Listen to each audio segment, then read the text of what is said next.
यूं ही नहीं मिलती राही को मंजिल, एक जुनून सा दिल में जगाना होता है। बोला कैसे बना घोंसला चिड़ियों से, बोली भरनी पड़ती है बार बार उड़ान और तिनका तिनका उठाना पड़ता है। हेलो दोस्तों, तो इतिहास के इस क्लास 10वीं के सीरीज को आगे बढ़ाते हुए हम लोग आप पहुँचे हैं नेपोलियन बोनापार्ट पर। नेपोलियन बोनापार्ट ये विश्व इतिहास का महान योद्धा था, अर्थात पूरा विश्व इतिहास इसी पर टिका हुआ है, क्योंकि विश्व इतिहास जो पुनर्जागरण जिसको कहते हैं, उसके बाद राष्ट्रवाद, ये सब फैलाने में जो है इसका योगदान था नेपोलियन बोनापार्ट का। तो आइए, नेपोलियन बोनापार्ट का जन्म फ्रांस के एक शहर कोर्सिका द्वीप पर हुआ था, जिसमें कोर्सिका द्वीप के अजासियो गांव में हुआ था। इनके पिता कार्लो बोनापार्ट जो एक कुलीन परिवार से संबंध रखते थे। प्रारंभिक शिक्षा नेपोलियन बोनापार्ट के अपने गांव के पाठशाला में हुआ। उसके बाद उच्च शिक्षा के लिए ये ब्रिटेन चले गए। ब्रिटेन में जो है इसे सैनिक स्कूल में इसको जो है अपना जो है दाखिला करवाया, सैनिक स्कूल में प्रवेश।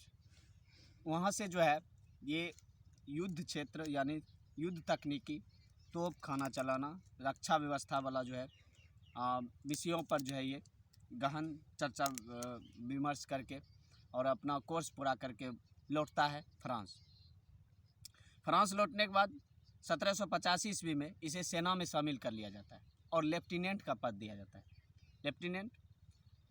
जाता है। ये सेना में काम करने लगते हैं। 1793 ईस्वी में तुलान का युद्ध होता है, जिसमें एक तरफ क्रांतिकारी जो था फ्रांस का वो, और दूसरे तरफ राजभक्त जो राजा के जो है तरफ से लड़ रहा था, वो उसको राजभक्त कहा गया। दोनों में युद्ध होता है। इसमें नेपोलियन बोनापार्ट का बहुत अच्छा प्रदर्शन रहा, जिसमें वहीं से जो है इनका जो है पूरा फ्रांस में चर्चा होने लगा नेपोलियन बोनापार्ट का।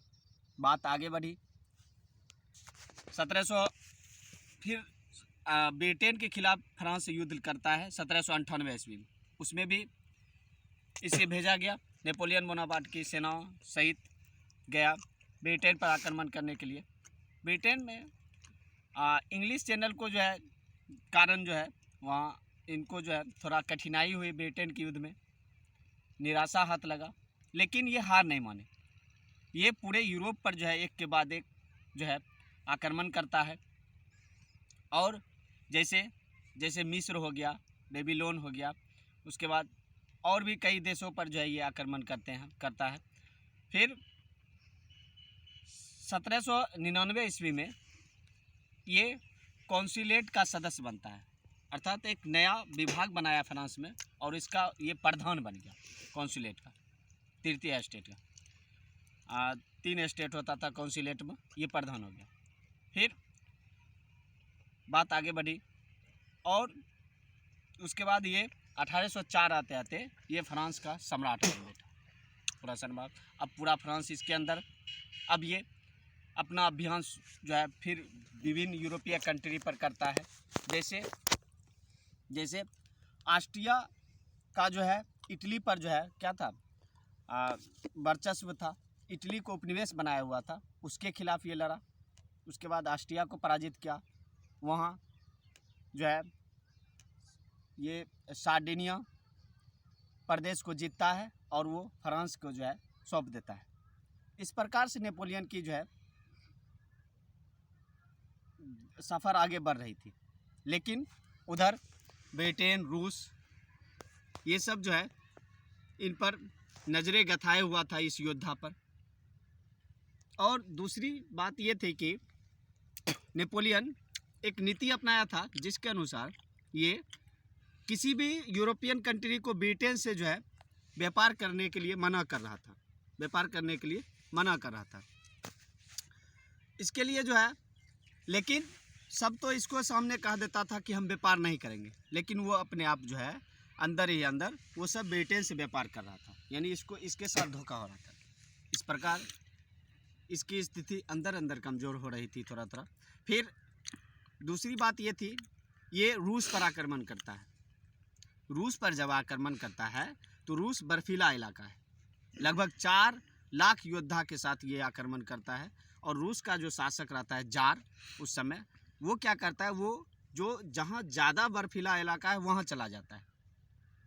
तो इससे क्या होता है, इसकी सेना जलवायु परिवर्तन के कारण हताश हो जाती है और जो 4 लाख जो योद्धा लेके गया था, मात्र 10 से 12 हज़ार योद्धा के साथ ये लौटता है। इसकी स्थिति अब जो है कमज़ोर होने लगी थी। फिर समय आता है वाटरलू का युद्ध, जिसमें फ्रांस, एक तरफ फ्रांस जो नेपोलियन के साथ था वो, और दूसरा तरफ ब्रिटेन, रूस, ये सब मिलकर और भी जो मित्र राष्ट्र था उसके साथ युद्ध होता है और इसमें जो है नेपोलियन हार जाता है। वाटरलू के युद्ध के बाद जो है नेपोलियन को सेंट हेलेना द्वीप पर निर्वासित कर दिया जाता है।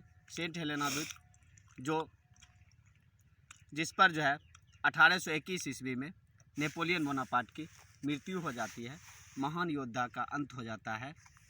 तो इस प्रकार हमने देखा कि नेपोलियन बोनापार्ट जो हम लोगों ने इस वीडियो में देखे, ये था नेपोलियन बोनापार्ट, जिसका जन्म बिल्कुल कोर्सिका द्वीप जो फ्रांस में है वहाँ हुआ था। ये सैनिक स्कूल में दाखिला लेते हैं, सैनिक की पढ़ाई करते हैं। फिर 1785 में ये सैनिक में जो है पदों पर जाते हैं। उसके बाद फिर एक के बाद एक युद्ध किए यूरोप में। 1804 ईस्वी तक आते थे, ये फ्रांस का सम्राट बन जाते हैं। उसके बाद आता है और इसने जो है एक नेपोलियन कोड की स्थापना किया था, जिसमें जो है अभी भी नेपोलियन कोड फ्रांस में बहुत माना जाता है। जिस प्रकार हम लोग अभी भारतीय संविधान को मानते हैं, इस प्रकार नेपोलियन कोड का मान होता है, वहाँ माना जाता है।